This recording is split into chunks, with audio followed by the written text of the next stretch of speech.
Bonjour, donc aujourd'hui nous sommes le samedi 29 mai et donc un petit bilan sur les deux ruchers. Je commence par ce rucher. Ce que je peux dire, c'est qu'au niveau état artificiel, la réussite tend vers 0%. Là, la dernière chance pour avoir créé un état artificiel en mai, c'est dans cette ruchette blanche. Ailleurs, c'est échec. Et je vous expliquerai à la maison la situation que j'ai rencontrée tout à l'heure. Je m'y attendais pas. Donc là, bon, pas grand chose, j'ai contrôlé les ruches qui sont en production, sauf la noire. La noire un petit peu taquine, mais les deux autres, je les ai contrôlés, il me semble, mercredi ou jeudi, je sais plus. Bon, là, normalement, c'est bon. Donc là, ce que je vais faire, je vais simplement contrôler la noire. En fait, je vais mettre une hausse classique. Là, je suis sur une hausse soirée, on ne la voit pas, elle est cachée à l'intérieur. Et je vais regarder rapidement dans la ruchette blanche si j'ai une reine en ponte, sinon c'est taux de réussite de 0.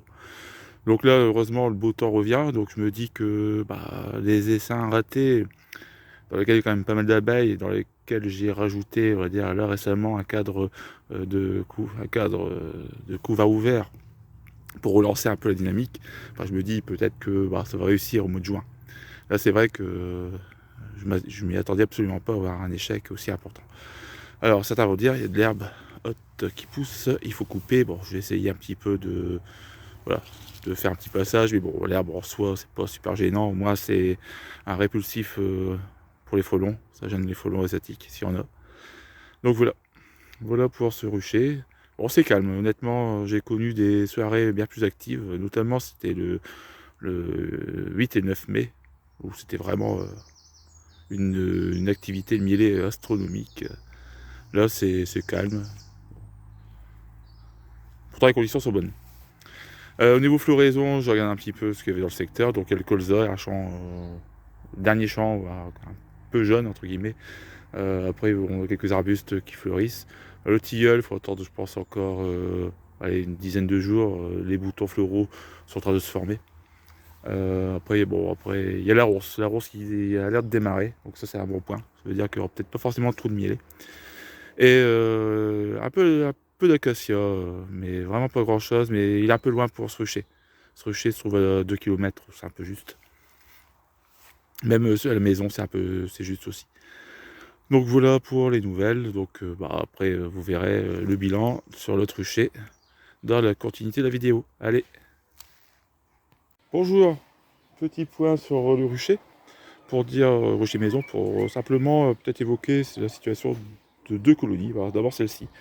Pour être honnête, je pensais qu'il y avait eu un remérage, j'avais vu le Royal, et puis à un moment, elles étaient même ouvertes.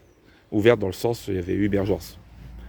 Et donc, voilà, je m'étais dit, peut-être qu'il va y avoir un essaimage, puis il n'y a pas eu d'essaimage, donc changement de reine. Et au fur et à mesure, j'ai laissé, et puis au bout d'un moment, j'ai regardé un petit peu, et toujours pas de couvain, rien. Et puis là, semaine dernière, j'ai vu du couvain, j'ai dit tiens, peut-être que la reine a été fécondée. Puis au final, là, lors de la visite, j'ai vu que c'était l'ancienne reine, au final, qui était présente. Donc je sais pas ce qui s'est passé. Donc j'ai mis un petit coup de peinture sur son dos, parce que c'était encore parti. Donc il restait un petit peu de bleu, donc là, elle est un peu blanche maintenant, parce que j'avais le blanc sous la main. Donc voilà, donc situation un peu bizarre, là j'ai pas tout à fait compris. Donc je pense que ça a dû être peut-être une tentative de remérage ou une tentative d'essaimage qui a au final été un échec. C'est bon. Comme quoi on a beau être vigilant, par moments il y a un truc qui nous échappe, puis on se retrouve avec des cils royales à gogo. Donc là, ici j'ai échec, création destin, un échec aussi, j'ai remis un cadre de couvain. Là, normalement, c'est nos champs de production, la reine est encore bien présente, donc il n'y a pas de souci. J'ai dégraissé à nouveau parce que je me méfie, j'ai pas envie d'avoir un essaimage au mois de juin. J'ai enlevé un cadre. De toute façon, ce cadre, j'ai dû l'utiliser pour celle-ci.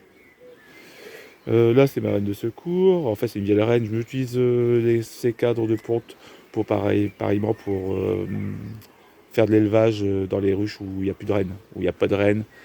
Voilà. Donc ça me permet d'introduire un cadre et puis elle construit ses cellules de sauveté à partir de ce cadre. Là, c'est la reine qui provient du rucher des Trois Cols, avait été bien acceptée, mais hier, lors de la visite, j'ai remarqué qu'elle construisait des cellules de sauveté, alors que la reine était présente. Donc, soit sa ponte n'a pas encore vraiment bien démarré, parce que le temps n'était pas fabuleux quand même, il faut être honnête, depuis pendant une semaine, ou soit elle juge que sa ponte n'est pas suffisante. Donc, à surveiller. L'apiculteur est très sérieux, il m'a proposé éventuellement de l'échanger. Je lui ai expliqué la situation, je lui ai dit au niveau introduction c'était nickel, et puis là des cellules de sauveté qui sont déjà présentes. Là c'est une reine Baptiste de l'année dernière qui me donne satisfaction. L'autre elle était désinguée, celle que j'ai achetée cette année. Je sais pas pourquoi, de toute façon il y a beaucoup d'échecs cette année. Et là justement échec remirage. En fait elle voulait changer de reine qui était trop vieille, je l'ai enlevée. Et puis au final, le remirage est un échec. Donc j'ai réintroduit un cadre de ponte fraîche, justement de la reine qui était au départ présente, pour dire d'avoir une nouvelle fille. Donc normalement, là, avec le temps annoncé, il devrait avoir un taux de réussite bien plus important au niveau des fécondations et ça devrait le faire. Ça, franchement, c'est horrible. Horrible, horrible.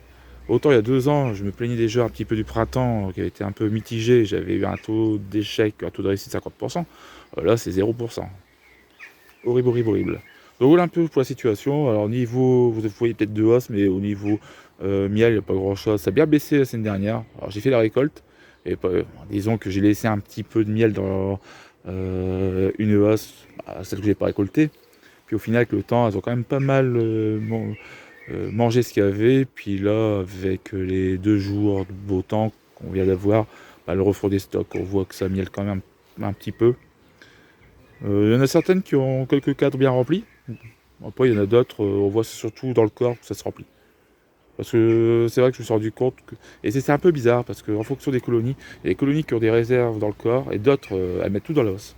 Donc il faut vraiment se méfier lorsqu'on fait la récolte, de bien savoir si on a une colonie qui stocke dans le corps ou pas. Parce qu'il ne s'agit pas non plus de trop prélever. Donc ça, méfiance. Voilà.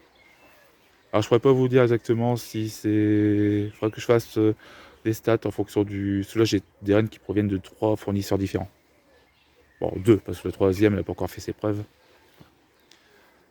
Voilà, voilà pour la situation. Après, si vous avez des questions ou des remarques, n'hésitez pas. Allez, à bientôt.